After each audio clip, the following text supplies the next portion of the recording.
We don't usually hear the New England Patriots and overrated in the same sentence, but do you think it's true? I mean, who's rating them?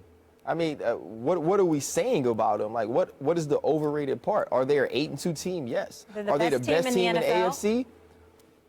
They're in the conversation of the best team in the NFL. If you look at what this team was able to do without Tom Brady, the ways they found to win games without having their star quarterback, the way this offense is able to morph, plug pieces in. Dion Lewis comes off of injury. They plug him right back into the game, and he's able to make plays. Finding a running game with a Garrett Blount, going for over 100 yards yesterday, and figuring out ways to win. It was an ugly game in the first quarter yesterday, 13-10, and clearly San Francisco is not a good football team, but after a tough loss to Seattle on Monday, going across country, finding ways to win that game, New England Patriots are a team that is in the top 3 of my picks to win the Super Bowl. I think you have the Seahawks and Dallas from the NFC, and they'll be playing the New England Patriots to see who hoists the Lombardi Trophy at the end of the season.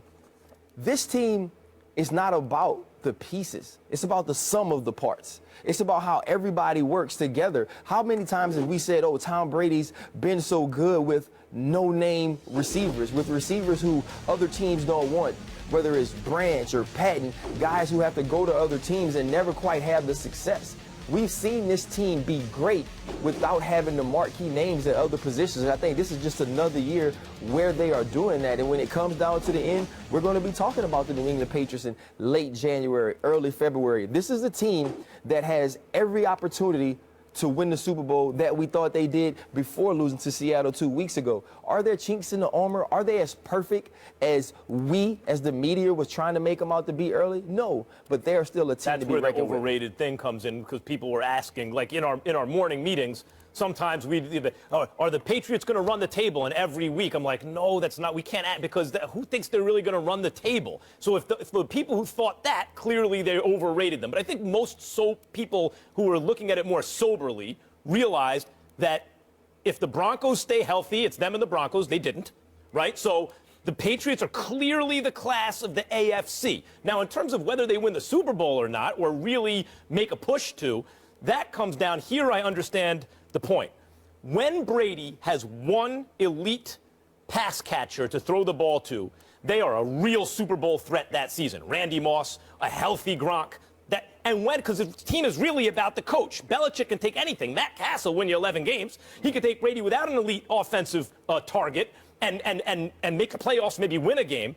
But when Brady has that elite offensive target, they'll make the Super Bowl. And so really what it comes down to is Gronk. The idea that trading Jamie Collins hurts the defense, for people like me and people just kind of watching the team, yeah, it seemed like that at first. But when you start reading about how the coaches on the Patriots who are breaking down the film are going, no, we can do without him, I'll actually take their word for it. I don't think it's going to hurt them if they thought it was okay to get rid of him. Clearly the class of the AFC, I think that means they're not overrated. Dominic Foxworth does a good job. He deserves our respect. I respect where he's coming from. I respectfully disagree with him. Bottom line is this. If you're looking at the Patriots, you have to look at the rest of the AFC. Nobody in the AFC East gives me reason to pause. Yep. Nobody in the AFC North gives me reason to pause the way we've seen Baltimore and Pittsburgh struggle. And don't get me started with the Cincinnati Bengals. I'll get to Marvin Lewis. We're going to get there shortly. In just a second. Okay. The AFC South, please. Andrew Luck, MVP. We can stop that nonsense. And then, of course, we have the AFC West, and Kansas City just lost to Tampa. Denver, Trevor Siemian, he's good, but let's pump the brakes on all that. And not only that, they expose themselves being vulnerable against the run defensively, as well as defending tight ends. The elite part of them is in their secondary with wideouts. Against everybody else is a different ball game. And so when we look at it from that perspective and we think about how horrific Oakland's defense could potentially be, we see the AFC for what it is. By virtue of that alone, they're not overrated. But then we go to the Patriots. Yeah, the Patriots bend a lot in terms of being 17th against the run, 15th against the pass, stuff like this. They're the number 3 ranked defense. They find ways to keep you out of the end zone, accumulating points. This is something they deserve to be credit for. So since we look at it from that perspective, by virtue of that, they're not overrated. And then, last but not least, if this is the team that's going to come out of the AFC, right, then we're ultimately asking ourselves one question. Do we really want to say we'd bet against New England to win one game, which is a Super Bowl? okay? Because we don't look at much of the, we don't think that much about the AFC. So by virtue of that, it's not overrated. I agree. Yeah. You mentioned the AFC North. I want to get into that right now. It was a miserable day for the Bengals on many accounts. They lost to the Bills 16-12 and dropped to 3-6-1 on the season. In the game, Cincy fears they lost A.J. Green for the season with a hamstring injury, and they lost running back Giovanni Bernard for the season after tearing his ACL. Marvin Lewis is in his 14th season with the team and has yet to win a game in the playoffs.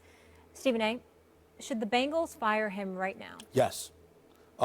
This is not something that I've hesitated about. Other people have been reluctant to say this. I have no problem with this. I am somebody that unapologetically roots for African-American coaches because I don't see an abundance of them getting a lot of opportunities on the collegiate level more so than the NFL level. I've been unapologetic about this, but I am also fair. And I take this situation very, very seriously. There's a whole bunch of coaches on the come up. How in God's name could I talk about Jason Garrett years ago, not this year, of course, but Jason Garrett years ago, and a plethora of other coaches, and I never point about Marvin Lewis?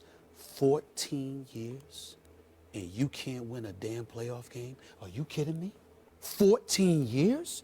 How in God's name do you still have the head coaching job? It is nice to hear that the city of Cincinnati suddenly mentioning my name more, because I've been on the bandwagon talking about how Marvin Lewis needed to be going years ago. It is an absolute disgrace that this man is the head coach in Cincinnati. I'm not saying he doesn't know football. I'm not saying he can't coach. I'm not saying any of that. I'm saying your record has to count for something. And for you to be a coach in your 14th year and you still don't have one playoff victory on your resume is the epitome of mediocrity. It gives, just gives life. Who are we to talk about any coach? You tell me one coach. What coach in the NFL has coached for 14 years and don't have one postseason win? Who is it? I want to know. And all of this stuff about diversity, he's throwing the argument right out the window, Ryan. What are we to say? As a black man, what am I to say about diversity if this man could coach 14 years and still don't have a damn player? Not one. Okay, well, I can tell you as a green man or a purple man, it doesn't matter. Right. Marvin Lewis, kind of a poor man's Marty Schottenheimer. Marty Schottenheimer got unlucky in the playoffs a lot of times. But he did win some. Yes, he did. Marvin Lewis, I don't think is Marty Schottenheimer, but there's a version of that going on here. He's a solid coach. I don't find him inspirational, but he's a solid coach who's coached up a good, solid team in recent years. But without the playoff wins, as you mentioned, last year I felt like it was a turning point. Andy Dalton started looking good, giving you evidence. Maybe he turned the corner in the playoffs. Primetime games, he was good. Fourth quarters, his production would tick up. Let's see what happens in these playoffs. And then he gets hurt. And you go, man, I feel bad for Andy Dalton and Marvin Lewis because this might have been the year they could do something. It didn't happen. Let's see what happens next year. Can they push that in the right direction, get over the... And they regressed. They They've lost gone their backward. offensive coordinator. Right, which is a thing, but still, Marvin Lewis has had enough time. I do finally agree with Stephen A. Smith. After this season, I would change coaches, but why do it now? You have no chance. You have no chance. Like AJ Green's out for the season. I'm coming back. I'm coming back. Go ahead. I'm coming back, y'all. Go ahead. What are you mad at him for? Go ahead. I agree with you. I agree with both of you guys. He's had his time. He's done not just a good job. He's done a very good job in Cincinnati. You think of the coaches that have left: Jay Gruden, right? Mike Zimmer, Hugh Jackson, all of them head coaches in the league now, and you talk about Schottenheimer. He has had that unlucky streak. The year that they won the AFC North with Carson Palmer in 2005, going into 2006 playoffs, blows his knee out on the first drive on a big pass. You know, and so he's had some situations that have kept him from having a full loaded deck going into the playoffs. That doesn't excuse him. It is time for him to go.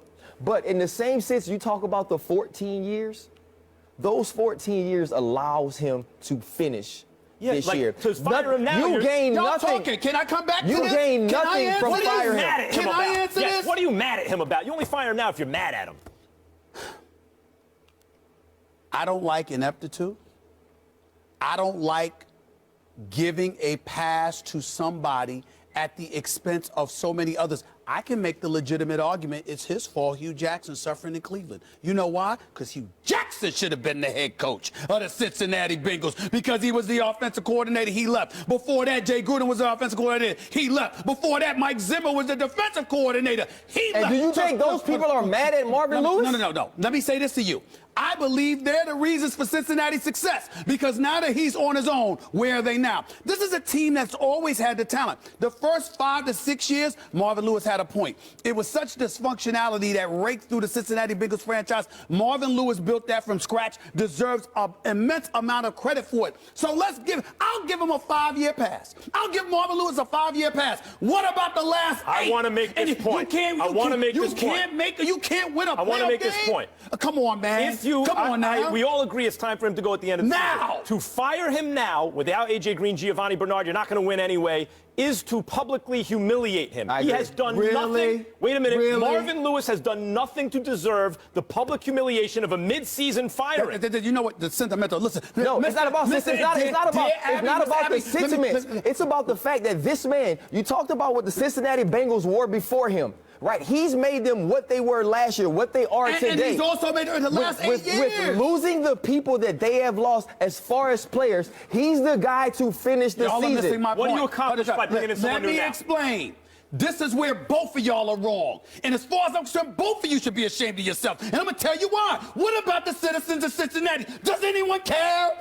Am I the only one up here that cares about the American citizens? It's not about no citizens. Citizens don't play no ball. Wait a minute. He ain't coaching ball. He ain't, they dysfunctional. They losing. I'm sorry. What about the city of Cincinnati? That Louisville What do you do by bringing someone else in? They're going to start to win without A.J. Green? The season is a wash. Right. Excuse me. We want to make a point that we are moving in a different direction as opposed to charging people that hold their money. He's saying the statement is we mean business. We're moving in a business. No, the statement is we're dysfunctional. We're getting rid of the guy in the middle of the season. Okay. Stop it. Okay. Stop it. Unbelievable, y'all. You're not but you keep it for 14 years and all.